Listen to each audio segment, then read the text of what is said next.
आज का सत्संग भले ही थोड़ा छोटा होगा, पर संत बार बार यही समझाते हैं कि सत्संग की लंबाई नहीं, भाव की गहराई मायने रखती है।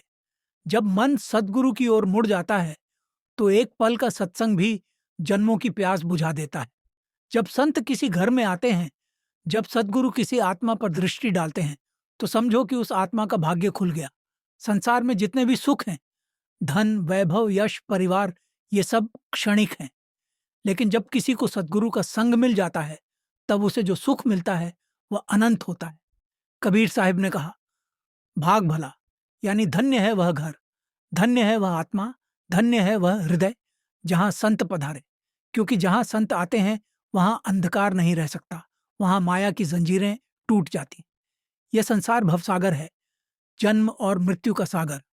आत्मा इसमें बार बार डूबती और निकलती है, कभी मनुष्य योनि, कभी पशु, कभी देवता, कभी कीट।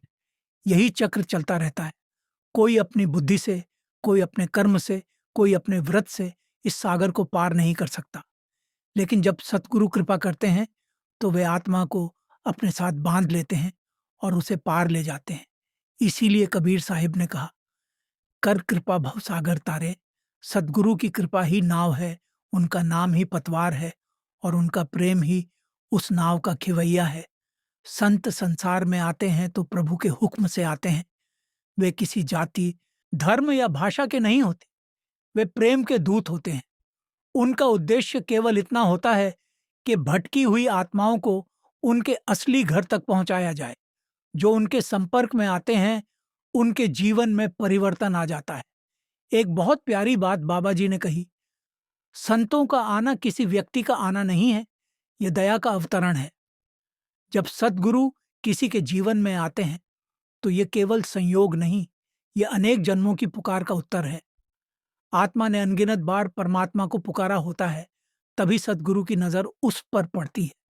जब संत हमारे जीवन में आते हैं, तो वे केवल बाहरी बातें नहीं सिखाते, वे आत्मा को अपने भीतर देखने की विद्या देते हैं। वे हमें यह सिखाते हैं कि असली मंदिर बाहर नहीं, भीतर है। जब वे कहते हैं कि नाम जपो, तो उसका अर्थ केवल होंठों से दोहराना नहीं, बल्कि भीतर की धुन को सुनना है, वह अनहद शब्द जो हर आत्मा के भीतर बज रहा है। कबीर साहिब आगे कहते हैं, आया संता ने आदर देना, चरण खोल चरणामृत लेना। जब संत आए तो उनका आदर करो, पर यह आदर केवल बाहरी रूप से नहीं, भीतर से होना चाहिए। चरण खोलने का अर्थ है अपने मन के द्वार खोल देना, अपने अहंकार, अपनी मान्यताओं, अपनी इच्छाओं के पर्दे हटा देना।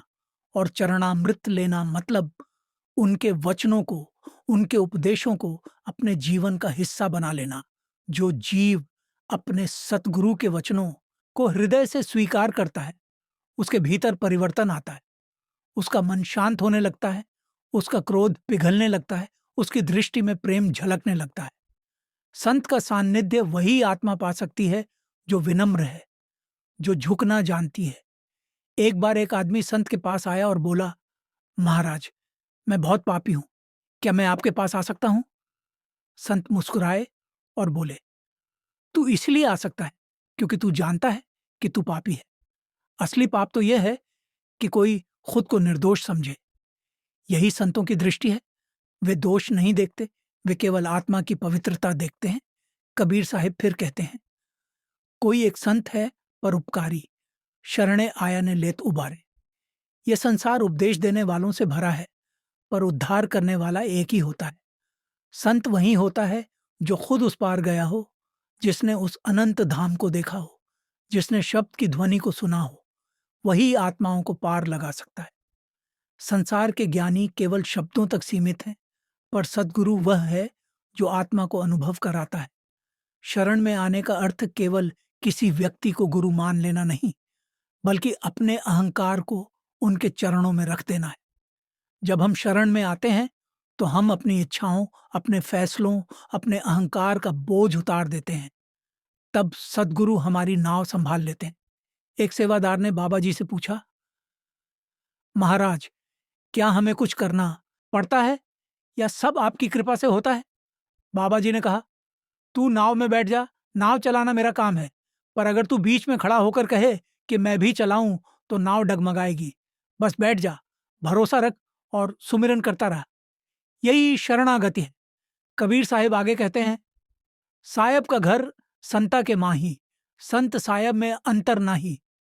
यह पंक्ति गूढ़ रूहानी रहस्य है। प्रभु का घर संतों के भीतर है।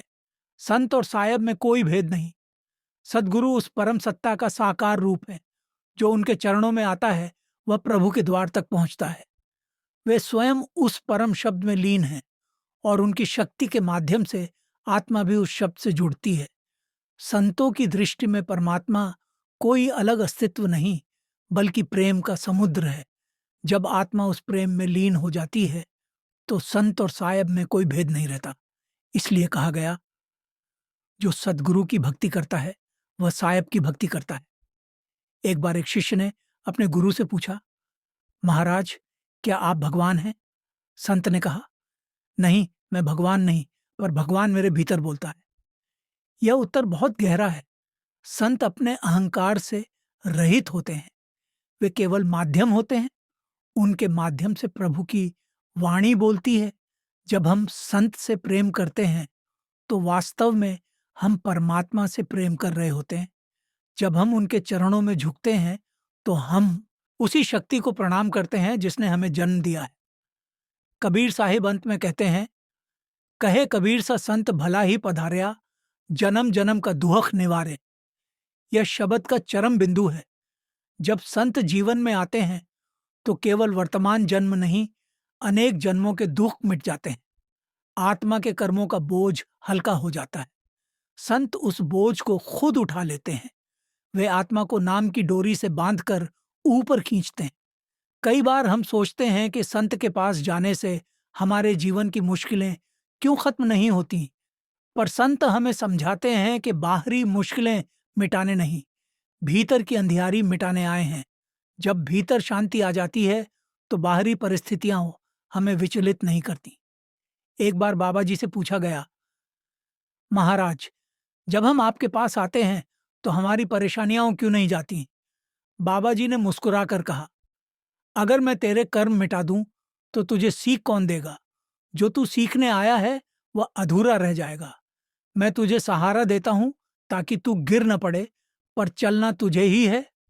सद्गुरु का आना आत्मा के लिए सबसे बड़ा उत्सव है। जिस घर में उनका नाम लिया जाता है वह घर मंदिर बन जाता है। जिस हृदय में उनका प्रेम बसता है वह हृदय तीर्थ बन जाता है। संतों की दृष्टि में धन्य वही जीव है जो नाम की कमाई करता है। धन्य वह है जो सवेरे उठकर सिमरन में बैठता है, क्योंकि वही आत्मा धीरे धीरे उस धुन से जुड़ती है जो सदा बज रही है। यह संसार बदलने नहीं आया, यह अनुभव देने आया है। हर आत्मा को कुछ सीखना है, प्रेम, क्षमा, विनम्रता, समर्पण।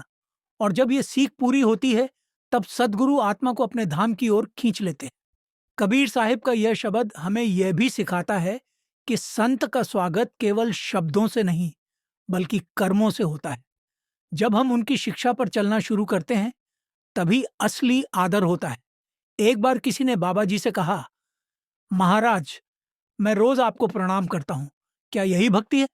बाबा जी ने कहा, प्रणाम तो तेरा शरीर करता है, पर जब मन झुकेगा तभी भक्ति होगी। शरीर झुकाना आसान है, मन झुकाना कठिन। यही सच्चा चरणामृत है।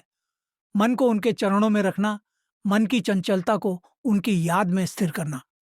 संत जब आत्मा पर कृपा करते हैं तो धीरे धीरे उसकी दृष्टि बदल जाती है। वह संसार को माया नहीं, प्रभु की लीला समझने लगता है।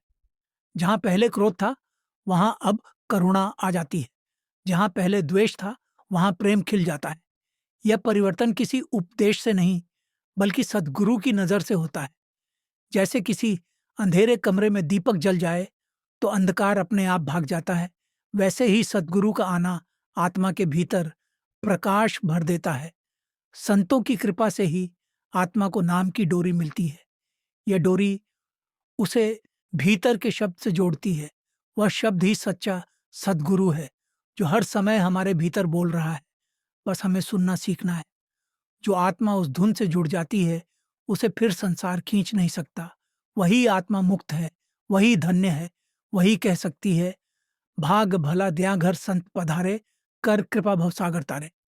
बाबा जी अक्सर कहते हैं, संत के आने का मतलब है कि ईश्वर ने तुझ पर ध्यान दिया है। अब तेरे जीवन का रास्ता बदल गया। अब तुझे वही करना है जो उन्होंने सिखाया, सिमरन, सेवा और संतोष। सद्गुरु के बिना जीवन अंधकार है। वे वह दीपक हैं जो आत्मा को दिशा देते हैं। जो जीव उनके नाम से जुड़ गया, उसने जीवन का सार पा लिया। बाकी सब स्वप्न है। संतों की वाणी कहती है, मन मस्त हुआ, सद्गुरु देखा। जब आत्मा सद्गुरु के दर्शन करती है तो मन स्थिर हो जाता है। फिर कोई इच्छा नहीं रहती, कोई लालच नहीं, कोई भय नहीं। बस एक तृप्ति रह जाती है, प्रभु के प्रेम की। इसलिए कहा गया, धन्य वह जीव, धन्य वह घर, धन्य वह क्षण जब संत पधारे, क्योंकि उसी क्षण आत्मा को अपने घर की याद आ जाती है। संतों की कृपा से ही आत्मा को नाम का संबल मिलता है। वही नाव है, वही पार लगाने वाली शक्ति है।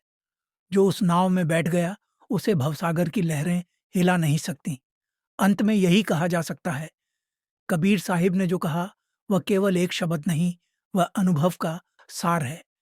कहे कबीर, सा संत भला ही पधारया, जन्म जन्म का दुख निवारे। संतों का आना किसी जीव के जीवन में सबसे बड़ी दया है। उनकी कृपा से ही आत्मा को सच्ची मुक्ति मिलती है। संत जब हमारे जीवन में आते हैं तो हमें यह नहीं देखना चाहिए कि संसार क्या कहेगा, कर्म कितने भारी हैं या भविष्य कैसा होगा। बस ये समझना चाहिए कि अब प्रभु ने हमारी नाव अपने हाथ में ले ली है। अब जो भी होगा वह उसकी दया से होगा। इसलिए हर दिन यही प्रार्थना करनी चाहिए, हे सद्गुरु, हमारे घर, हमारे मन में सदा आपका निवास बना रहे। आपकी वाणी, आपका नाम, आपकी याद ही हमारी श्वास बन जाए। यही सच्चा अर्थ है। भाग भला ज्ञान घर संत पधारे, कर कृपा भव सागर तारे।